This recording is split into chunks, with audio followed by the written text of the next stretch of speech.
Assalamualaikum warahmatullahi wabarakatuh. Kami dari kelompok 8 ingin mempresentasikan hasil dari kelompok kami, yaitu analisis laporan keuangan bab 1 dan bab 2. Dan di sini terdapat anggota kelompok kami, yaitu yang pertama Muhammad Indra Kasbiarta, dan yang kedua ada Farhan Azani, dan yang ketiga saya sendiri Muhammad Ilham Hairoli.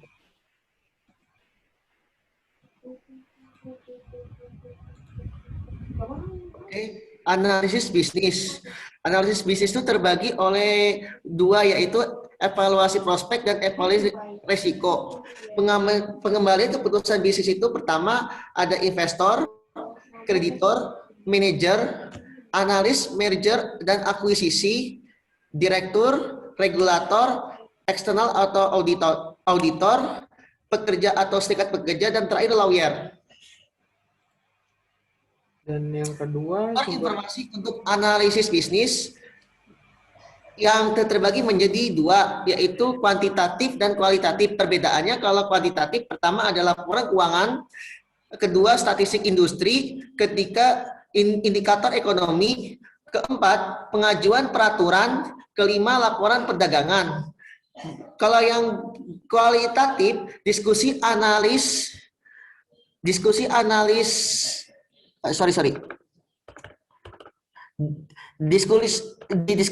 manajemen, surat ketua, siaran pers, pernyataan visi dan misi, dan yang terakhir situs web.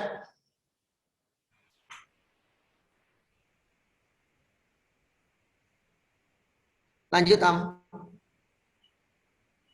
Jenis analisis bisnis yaitu pertama analis ekuitas, yang kedua analis kredit, yang ketiga manajemen dan kontrol, yang keempat peraturan, yang kelima manajemen keuangan, yang keenam merger, akuisisi dan disinvestasi, yang ketujuh audit eksternal, yang kedelapan pengawasan direktur, dan yang terakhir negosiasi tenaga kerja.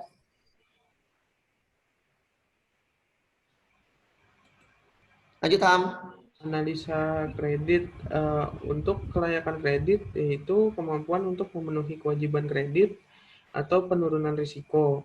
Dan di sini terdapat dua analisa kredit, yaitu yang pertama likuiditas, kemampuan untuk memenuhi kewajiban jangka pendek yang berfokus pada yang pertama arus kas saat ini, dan yang kedua terdiri dari aset dan kewajiban saat ini, dan yang ketiga likuiditas aset. Dan pada solvabilitas, yaitu kemampuan untuk memenuhi kewajiban jangka panjang yang berfokus pada profitabilitas jangka panjang dan struktur modal. Dan di sini untuk analisa ekuitas, yaitu penilaian risiko penurunan dan potensi naik. Dan di sini terdapat dua, yaitu analisis teknis atau charting dan analisis fundamental. Yang pertama pada analisis teknis atau charting, yaitu pola harga atau riwayat volume suatu saham, dan yang kedua memprediksi pergerakan harga di masa depan. Dan pada analisis fundamental itu menentukan nilai intrinsik tanpa mengacu pada harga, menganalisis dan menafsirkan faktor-faktor kunci, yaitu ekonomi, industri, dan perusahaan.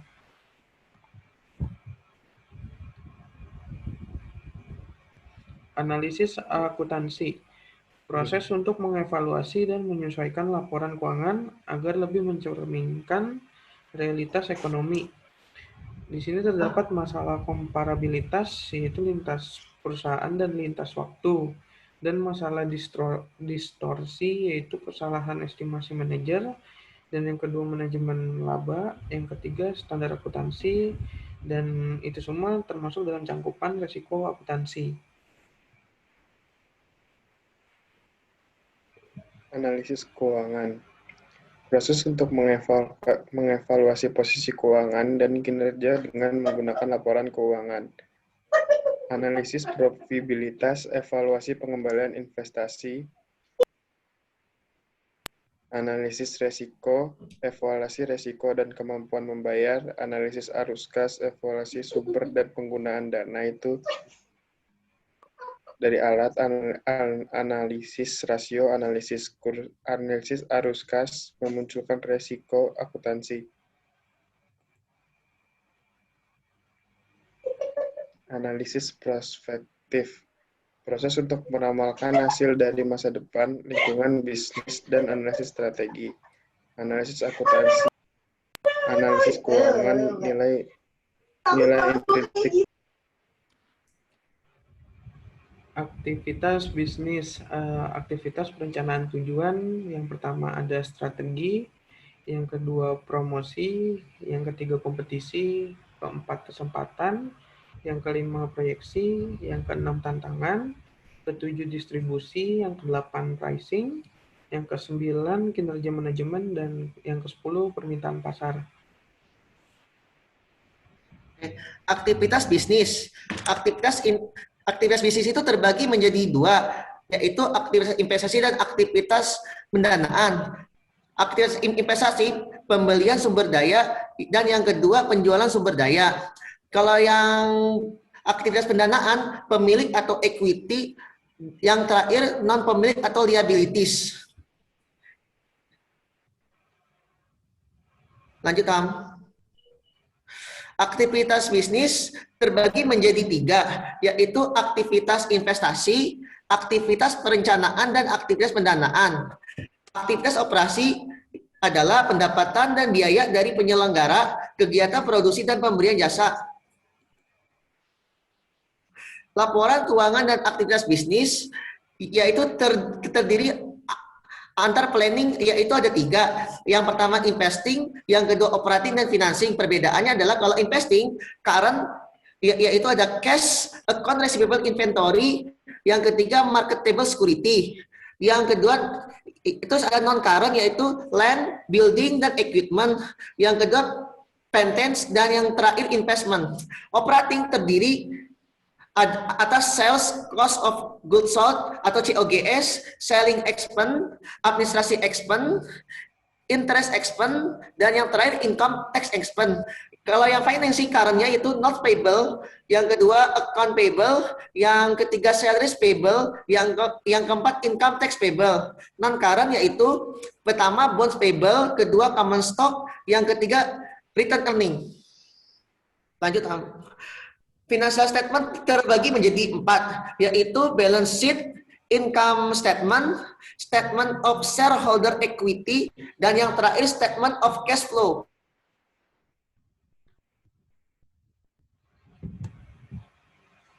Informasi tambahan selain laporan keuangan yaitu ada diskusi manajemen atau MDA, dan yang kedua ada laporan manajemen, yang ketiga laporan audit, yang keempat tambahan penjelasan atas catatan laporan kerja, yang kelima informasi tambahan, dan yang keenam proxy statement. Dan kita akan memasuki materi pada bab 2 yaitu financial reporting and analysis.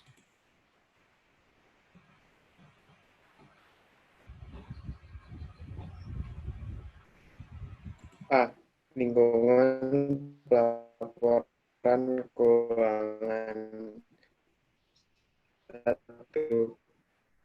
Laporan keuangan wajib. 3. Kategori laporan keuangan wajib. A. Laporan keuangan. Laporan keuangan ada yang disusun tahun dengan kuartal. Dalam menganalisa laporan keuangan kuartal, perlu memperhatikan 1. Musim atau seasonality, dan pada Q4 biasanya pendapatan meningkat dibanding Q1, Q2, dan Q3 Q4 tahun sebelum-sebelumnya, bukan dengan turun Q2 atau 2. Penyesuaian akhir tahun, year-end adjustment, yang sejatinya mempengaruhi pada Q1, Q2, dan Q3. Lanjut.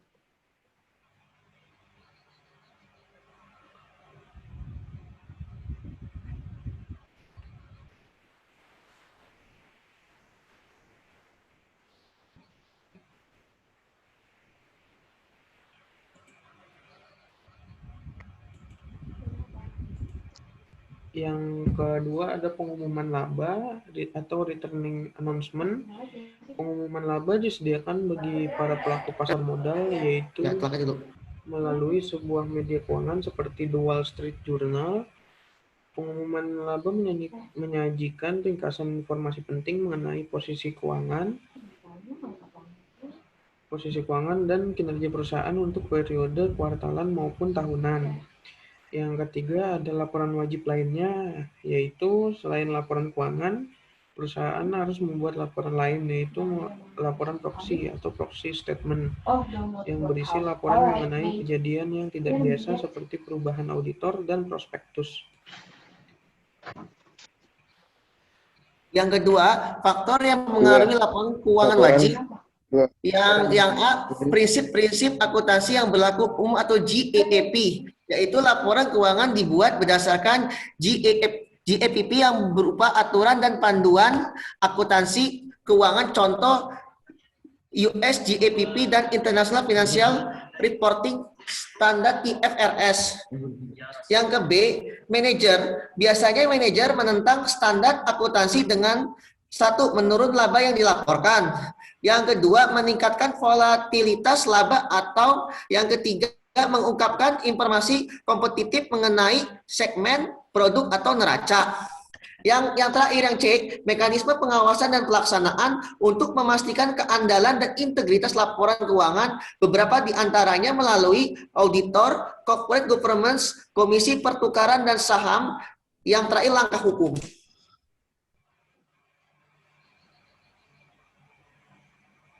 Prinsip-prinsip akuntansi yang penting. Kualitas informasi yang diinginkan merupakan kriteria konseptual prinsip akuntansi. Hal ini mencakup akuntansi akrual, yaitu accrual accounting. Berdasarkan akuntansi akrual, pendapatan diakui saat dihasilkan dan beban saat terjadi tanpa memperhatikan penerimaan atau pembayaran kas. Biaya historis dan nilai wajar.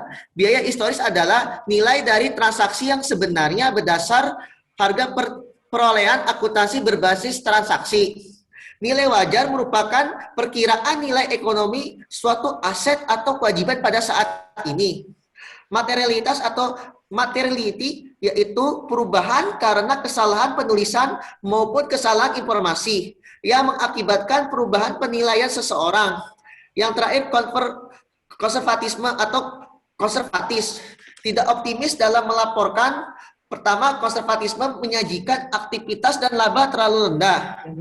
Yang kedua, konservatisme menunda pengakuan kabar baik dan cepat mengakui kabar buruk pada laporan keuangan. Yang ketiga, relevansi dan keterbatasan akuntansi. Relevansi informasi akuntansi keuangan, keputusan usaha seperti investasi, ekuitas, dan perpanjangan kredit membutuhkan berbagai data yang memiliki keandalan dan relevansi yang berbeda, yang mencakup informasi mengenai kondisi ekonomi, kecenderungan industri, integritas, dan motivasi manajer.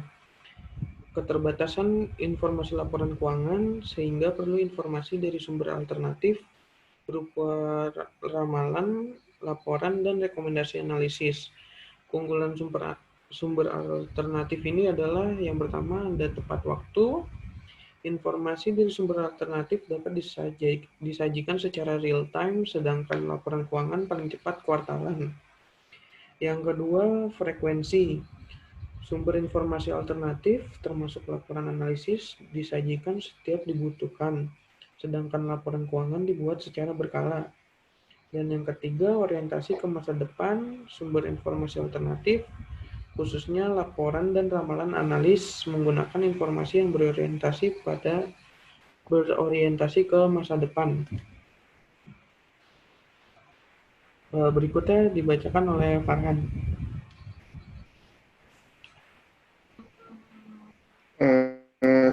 C. Akrual dasar akuntansi keuangan. 1. Kerangka akuntansi akrual. Konsep akrual. Akrual adalah suatu metode akuntansi penerimaan pengeluaran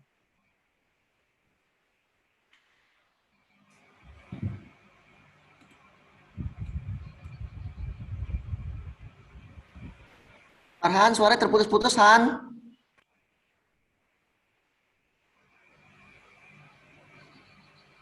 Iya. Halo. Ya, lanjut. Lanjut ya. Ya. Ya, suaranya terputus-putus, suaranya Farhan. Penerimaan pengeluaran Ya, udah. diakui atau dicatat ketika transaksi terjadi, bukan ketika uang kas untuk transaksi tersebut diterima atau dibayarkan. Proses akrual pengakuan pendapatan dan pembebanan.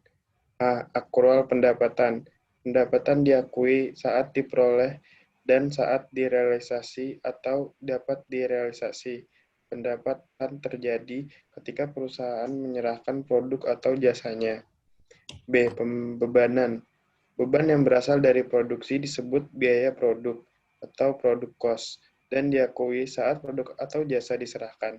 Sedangkan biaya periode atau period cost biasanya dikaitkan dengan pendapatan periode tertentu. Akrual jangka pendek, short term accruals, mengacu pada perbedaan waktu yang pendek antara laba dan arus kas. Akrual ini menyebabkan adanya pos modal, kerja pada neraca atau aktivitas aktiva lancar dan kewajiban lancar, serta disebut juga akrual modal kerja atau working capital accrual. Akrual jangka panjang atau long term accrual disebabkan oleh kapitalisasi aktiva merupakan proses penggunaan biaya yang terjadi pada periode kini karena memanfaatnya diharapkan terjadi pada periode masa depan. Proses ini menimbulkan aktiva jangka panjang seperti bangunan, mesin, muhubah, atau goodwill. Lanjut, Kak. 2. Relevansi akuntansi akrual adalah laporan laba rugi atau dan neraca berbasis akrual lebih relevan untuk mengukur kapasitas perusahaan untuk menghasilkan kas ini dan pada masa mendatang.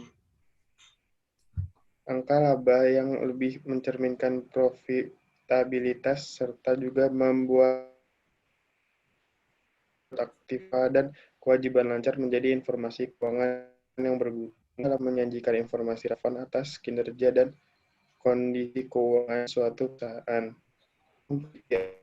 Harus kas masa depan. Berikut. Udah. Iya. Kinerja keuangan pengakuan dalam suatu periode.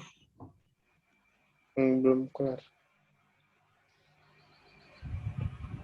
Ya, lanjutan. Oke. Ini gimana? Mau saya lanjut atau gimana? Lanjut.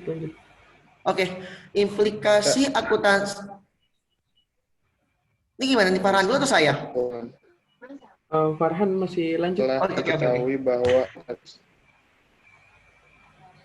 Lanjut, Han. Lanjut, Kak. Nggak usah. Lanjut, Han. Saya udah banyak yang baca dari tadi.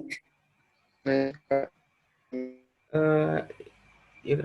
Yang ketiga, implikasi akuntansi akrual terhadap analisis laporan keuangan. Telah diketahui bahwa akuntansi akrual lebih unggul dibandingkan akuntansi kas berbasis dalam mengukur kinerja dan kondisi keuangan, serta dalam meramalkan arus kas masa depan. Mitos akrual dan arus kas. Yang pertama, karena nilai perusahaan bergantung pada arus kas masa depan, hanya arus kas kini yang relevan untuk penilaian. Yang kedua, nilai perusahaan sama dengan nilai diskonto arus kas masa depan. Semua arus kas memiliki nilai relevan. Yang ketiga, semua penyesuaian akuntansi aktual tidak relevan dalam hal nilai. Yang keempat, arus kas tidak dapat dimanipulasi. Dan yang kelima, semua laba dimanipulasi. Yang keenam, tidak mungkin untuk terus-menerus meningkatkan laba untuk jangka waktu yang panjang. Yang ketujuh, aturan akuntansi tidak relevan untuk penilaian. Yang berikutnya, fakta akrual dan arus kas. Yang pertama, yaitu akuntansi atau laba akrual lebih relevan dibandingkan arus kas. Yang kedua, arus kas lebih andal akrual. Yang ketiga, angka akuntansi akrual dapat menyebabkan distorsi akuntansi.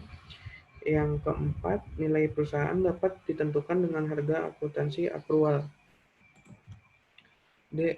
Konsep laba. Laba merupakan hasil bersih aktivitas operasi usaha dalam periode tertentu. Laba menunjukkan kemampuan perusahaan menutup biaya dan menghasilkan return, serta sebagai indikator profitabilitas perusahaan. Yang pertama, konsep laba ekonomi. Laba ekonomi biasanya ditentukan dengan cara arus kas ditambah dengan nilai sekarang dari prediksi arus kas masa depan. Laba ekonomi merupakan indikator final atas kerja perusahaan. Dan yang kedua, laba permanen, yaitu merupakan rata-rata laba stabil yang ditaksir dapat diperoleh perusahaan sepanjang umurnya. Yang ketiga, laba operasi. Laba operasi merujuk pada laba yang timbul dari kegiatan operasi perusahaan. Dua, konsep laba akuntansi. Laba akuntansi ditentukan berdasarkan konsep akuntansi akrual. Laba juga mengalami masalah pengukuran sehingga mengurangi kemampuannya dalam mencerminkan realitas ekonomi. Konsekuensinya tugas utama analis laporan keuangan adalah menyesuaikan laba akuntansi sehingga merefleksikan alternatif konsep ekonomi atas laba dengan lebih baik. Pengakuan pendapatan dan beban. Dua kondisi wajib pendapatan untuk dapat diakui adalah A. Telah atau dapat direalisasikan atau rilis atau realizable, telah mendapat kas atau komitmen untuk mendapatkan kas. Yang B. Telah dihasilkan earn-out atau perusahaan harus menyelesaikan seluruh kewajiban kepada pembeli, yaitu proses perolehan laba harus telah selesai. Ketika pendapatan telah diakui, maka biaya-biaya bersangkutan dikaitkan dengan pendapatan yang diakui tersebut untuk mendapatkan laba. Laba akuntansi dan laba ekonomi. Beberapa penyebab laba akuntansi dengan laba ekonomi adalah sebagai berikut. A. Konsep laba alternatif, yaitu konsep laba ekonomi sangat berbeda dengan konsep laba permanen. Pembuat standar akuntansi menghadapi dilema untuk menentukan konsep mana yang harus ditonjolkan. B. Biaya historis. Penggunaan biaya historis mempengaruhi laba dalam dua cara. Pertama, harga pokok penjualan berjalan tidak tercermin pada laporan laba rugi. Dan kedua, tidak diakuinya keuntungan atau kerugian aset tetap yang belum direalisasi. C. Basis transaksi. Laba akuntansi biasanya mencerminkan dampak transaksi, dampak ekonomi yang tidak disertai dengan transaksi wajar yang seringkali tidak dipertimbangkan. D. Konservatisme. Konservatisme mengharuskan pengakuan langsung kejadian yang menurunkan laba meskipun belum ada transaksi yang mendasarinya. Yang terakhir manajemen laba. Manajemen laba menimbulkan distorsi pada laba akuntansi yang tidak mencerminkan realitas ekonomi. Pengantar analisis akuntansi keuangan.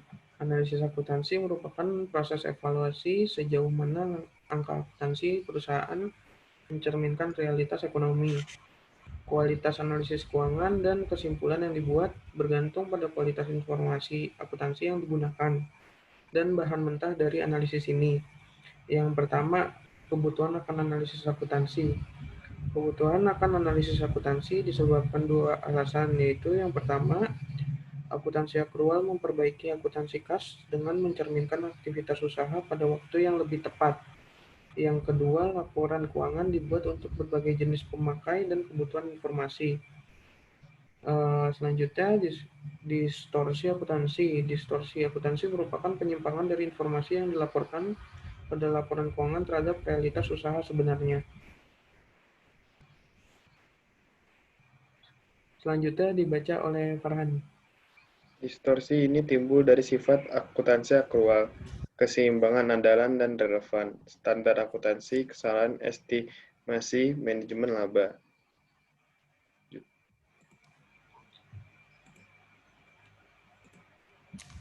Demikian informasi presentasi dari kelompok kami. Apabila ada kesalahan dan kurangnya kami mohon maaf.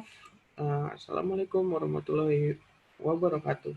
Waalaikumsalam warahmatullahi wabarakatuh.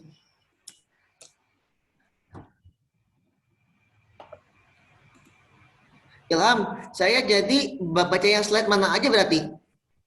Eh, nggak apa-apa Indra, itu udah termasuk bareng-bareng kok semuanya. Udah termasuk bareng-bareng. Oke, oke.